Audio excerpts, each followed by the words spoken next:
am Gopi Krishna from Glorious IAS Academy. Today we will discuss about Frbm Act, Fiscal Responsibility and Budget Management Act. So, as you all know, Frbm Act was enacted in 2003. The main purpose of establishing the Frbm Act, enacting this, was to establish fiscal discipline and to reduce fiscal deficit. So we have seen what is fiscal deficit yesterday. Mainly fiscal deficit means total expenditure minus total receipts except borrowing. So basically in the total expenditure we will get both revenue expenditure and capital expenditure.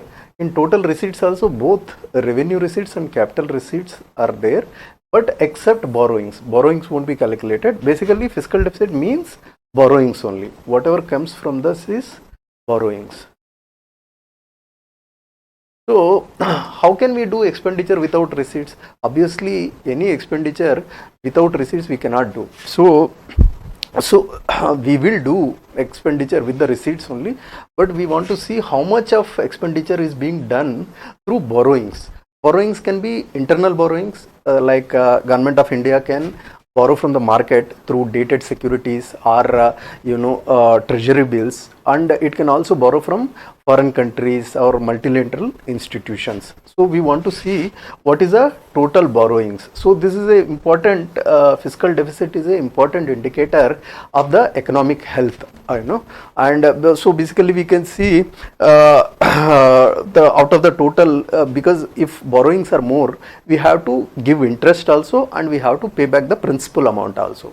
So every year whatever the receipts we are getting through tax or non-tax receipts or another other kind of receipts, if fiscal deficit is more, lot of it will go through to manage the debt only, to pay that interest only. So you won't have enough money for your government schemes, to run your education programs or health programs, or to take up infrastructure projects which are developmental oriented.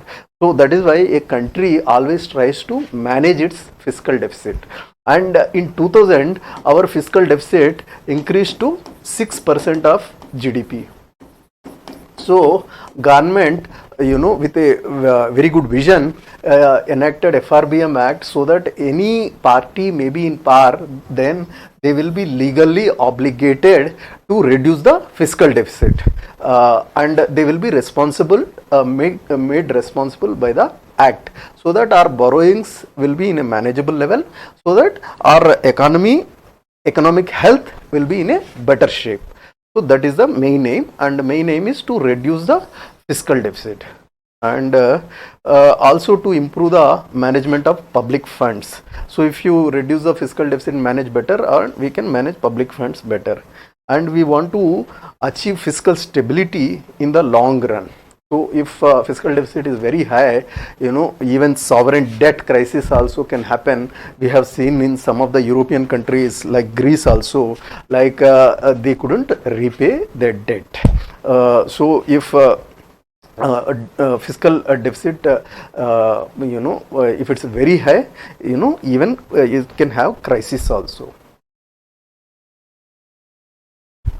Let us see what are the important features of the Frbm Act. So the main feature was to reduce the fiscal deficit to 3% of GDP by 2008. But as you all remember, in 2008 there was economic downturn, and so during economic downturns, government usually spends very high amount to tide over the crisis. So it could not be achieved, and it was postponed to 2021, but through various amendments. So in 21, as you all remember, Corona happened, so it couldn't be achieved, and fiscal deficit soared to 9.17% of GDP. So during Corona, all the business establishments were shut down and private investment was less. So government had to step in and improve, invest, so that so that people get money, and once through infrastructure project and other means, so once people get money, they will demand for the products, so production can increase, so private investment can happen? Basically to run the economy, to increase the supply of goods and services in the economy. So because of that, the fiscal deficit increased to 9.17%, and then the target was set to 2024 and 25 as 4.8%. So government, we don't have exact data as of now, but government was on the roadmap to achieve this, and most probably it achieved it. And in the budget speech of 25-26, finance minister gave the target of 4.4% of GDP as a fiscal deficit target for 25-26. So this is a very good target, ambitious target. We are in a positive way. We are reducing fiscal deficit step by step. Even from Corona time, 9.17% we have reduced to. We are going to the target of 4.4%. This is a very positive step. Because we are in the era of subsidies, freebies, and the government is taking the steps for fiscal prudence. These are this is a very praiseworthy measure, economic measure by the government of the day. And then how government is positive about is, it is expecting the revenue receipts to be growing at 11.1% and expenditure to grow at 7.4% only. So when our receipts grow at a faster pace than the expenditure, obviously our fiscal deficit will come down. So we will do the video on GST also in the future, where we will see government is collecting record amount of money through GSTs. Continuing the other important features of the Act, the general government debt doesn't exceed 60% of the GDP. This is the target. Matlab, it should not exceed 60% of the GDP by 24-25. We haven't achieved it. So this is a total debt, and central government debt should not exceed 40% of the GDP. We couldn't achieve this also. Approximately we are at 82.4% of GDP, the total debt as of 24. So, we should not see the debt directly as a figure. So if you see some of the advanced developed nations like Japan's debt is 200% of GDP. And US debt is 120% of GDP, and UK debt is 100% of GDP. So we cannot directly correlate debt to GDP ratio and economic health of the country per se. So if our economic fundamentals are good, if economy is stable, and if demand is good, and the production of goods and services is good, then high debt may not be a problem. How debt is structured, how our repayment mechanism is there, all those things matter. So as of now, the situation is decent only for India. And the government aims to reduce, this is the new target, debt to 50% of GDP by 2031. We have to see how government is going to go about it, but the fiscal prudence measures government is taking, it is on the right path. So NK Singh committee was appointed by the government in 2008. It gave the recommendations on the debt also, and also on the other features of the FRBM. This is the latest committee appointed by the government, and based on these reforms only we are discussing about the features of the Frbm Act. The name may be important about the committee, but it's a old committee. So there is another escape clause in the Frbm Act. Basically, the government should be given flexibility to tide over the crises and unforeseen circumstances a government may face. Currently, we are facing some high tensions with the Pakistan. Now ceasefire is there. So government should have escape clauses also, because if they are mandated to reduce the fiscal deficit, it may not happen in certain situations. So in the extraordinary situations, a deviation of 0.4% of GDP from the FD target, the fiscal deficit target, is allowed for that year. What are the extraordinary circumstances? some war-like situation, natural calamity like corona or any other natural calamity, and collapse of the agriculture, which may lead to loss of production of the agriculture, and structural reforms in the economy which may have far-reaching impacts, and fall of real GDP growth. All these factors, when they happen, the government can deviate from the target up to 0.5% of fiscal deficit. And another important feature is Government of India gives guarantee sometimes for the state government loans and also PSU loans. So any guarantee above 0.5% of GDP government cannot give as per the Frbm Act. Basically, it is asking the government to take measures which are fiscally prudent, which promote fiscal stability, which reduce fiscal deficit, which do not promote borrowing, reduce borrowing. So other important features is we shall not borrow from government shall not borrow from RBI except by way of advances. Ways and means advance is there. This is the mechanism through which Government of India, sometimes if there is a mismatch between receipts and payment, it will borrow from the RBI for 90 days, and the interest rate is repo rate. So government of India has to repay after 90 days, and it is just advances mechanism to tide over the crisis only. Only this is allowed, but ad hoc treasury bills method is not allowed. We will see what is ad hoc treasury bills method. So it used to happen before Frbm Act. So what happens in ad hoc treasury bills borrowing is basically Government of India borrows by giving ad hoc treasury bills to the RBI. So it is like RBI printing new money. It's like printing new money.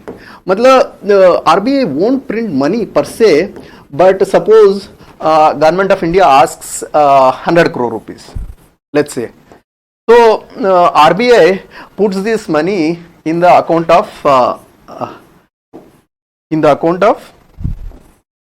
government. So just through accounting, RBI can do this. So once that money comes into the account of government, suppose it pays to the vendor some 50 crores, it pays to the another contractor 50 crores. Now that money comes into the accounts of vendors and contractors into the bank account. Now it becomes a real money. So in ad hoc treasury bills, it is like a printing new money. This money was not there in the economy before. Just RBI kept that into the government accounts, and by once the money is transferred from Government of India to the contractors, this money came into their accounts and it is becoming part of the economy. In the normally what happens when government borrows through treasury bills is treasury bills or dated securities, the money is there with the public or banks. That money is there in the economy and that money is coming out of their pockets into the government hands. So this is different. You should understand the difference. So we can ask the question, why not RBI do and government do this all the time? Keep printing new money and keep paying all the bills. What is the purpose? What is the problem? The problem is this money now suppose money X was there, it was chasing goods and services. Now by printing the new money through accounting mechanisms, suppose money became 2x, double the amount of money. This same 2x money is chasing the same goods and services. So what happens? The money will lose its value. The money loses its purchasing power, and also it may lead to inflation. It will lead to inflation, obviously. So because of this factor, when it leads to inflation, it is not good for the economy. And suppose money loses the purchasing power, then deflation also may happen. So because of these factors, printing new money is not advisable. But does it mean RBI should never print money? Obviously no. Government can, RBI can print money, will print money when the goods and services increase. because when the goods and services increases, now we need money for more transactions. So obviously we need more money. If goods and services increases to G to then we need whatever RBI calculates, it may not be exactly 2x, but it needs more money for more transactions. So RBI actually does a very tightrope walk. It can't have more supply of the money, which will lead to inflation. It cannot have less supply of the money, because then people won't have money for the transactions. So if you see 1991, we had around 2.7 lakh crore in 1991. In the this money was there in circulation. This is M3. M3 is as you know, in the money supply, it involves three things. One is money in the public hands, and second is money in the bank deposits, that is demand deposits, and third is time deposits. This is M3. So if 1 plus 2, that is the money in the hands of the public, and money in the demand deposits is M1. So M1 plus 3, this is money time deposits, is M3. So this was 2.7 lakh crores. So in 2024, this is approximately 1,000 times more, somewhere around 2,700, not exactly, approximately 2,700 lakh crores. So this is this is not the all amount of money is not printed by RBI only, because RBI maintains that M0, that is a reserve currency, but there is a multiplier effect also, you must be aware. Suppose you have 100 you deposit 100 rupees in the bank doesn't keep the money just like that. So say it lends 80 rupees to someone else. So now you have 100 rupees in your account, another person has 80 rupees in his pocket. So now money became 100 to 180. So through this mechanism, through this is called multiplier effect. So multiplier effect for India is almost 5.5 to 5.6 approximately. It depends on various factors like how much money people are keeping with them, and how much RBI is giving guidelines to the banks, cash reserve ratio and statutory liquidity ratio. Based on all these factors, a multiplier effect will come in the economy. So so it's around 5.5 to 5.6 for India. So because of that, our money supply in the economy is almost this much. So this is the reason why government is prohibited from taking money from RBI as a means of loans, because it used to happen prior to this. Other important features are, government has to submit following 3 reports to both the houses of parliament. It promotes transparency. The first report is macroeconomic framework statement. Basically, it's like a economic weather report of the country, and it has all the features, all the important parameters like how GDP is doing, how inflation is doing, how employment rate, how balance of payments is there, trade with the foreign countries is there. So all the parameters, overall overview of the economy is given. In the medium term fiscal statement, basically 3 years rolling targets are given for the fiscal deficit, how that is going to be managed. In the fiscal policy strategy statement, exact strategy to manage the fiscal deficit is given. So let's see some questions. Fiscal deficit in the union budget means: A, the total expenditure exceeds the total receipts; B, the revenue expenditure exceeds the revenue receipts; C, the total expenditure exceeds the total receipts excluding borrowings; the revenue deficit plus capital expenditure. Answer is C, as you must be aware. As we have seen, a fiscal deficit means the total expenditure exceeds the total receipts excluding borrowings.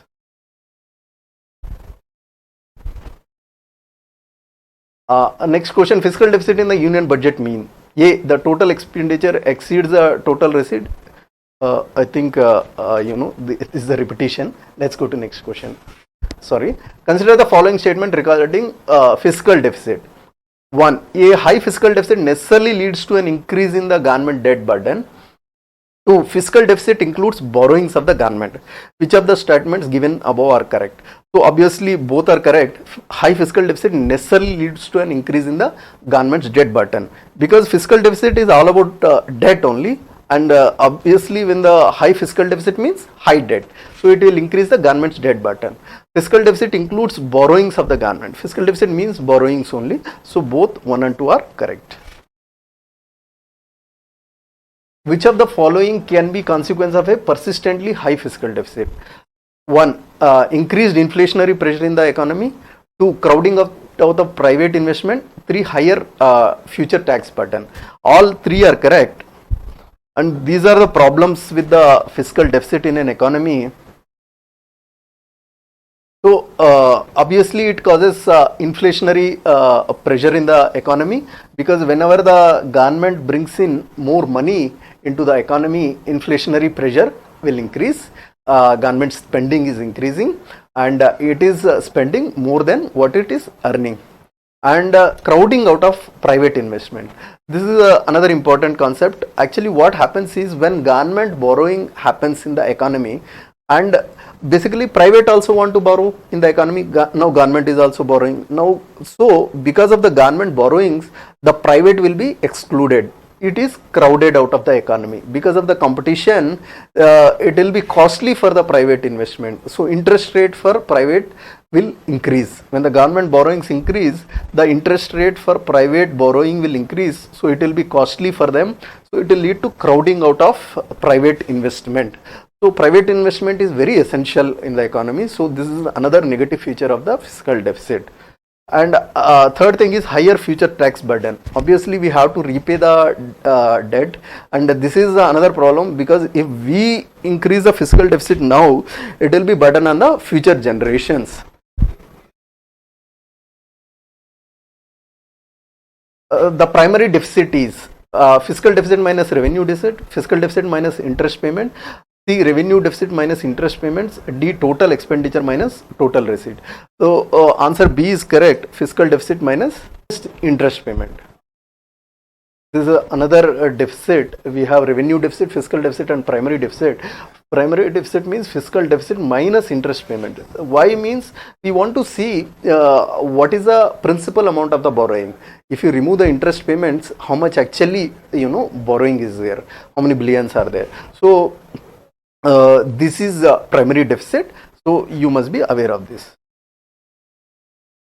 And a large fiscal deficit implies that government is borrowing to finance its expenditure. Which of the following are the potential implications of this? 1.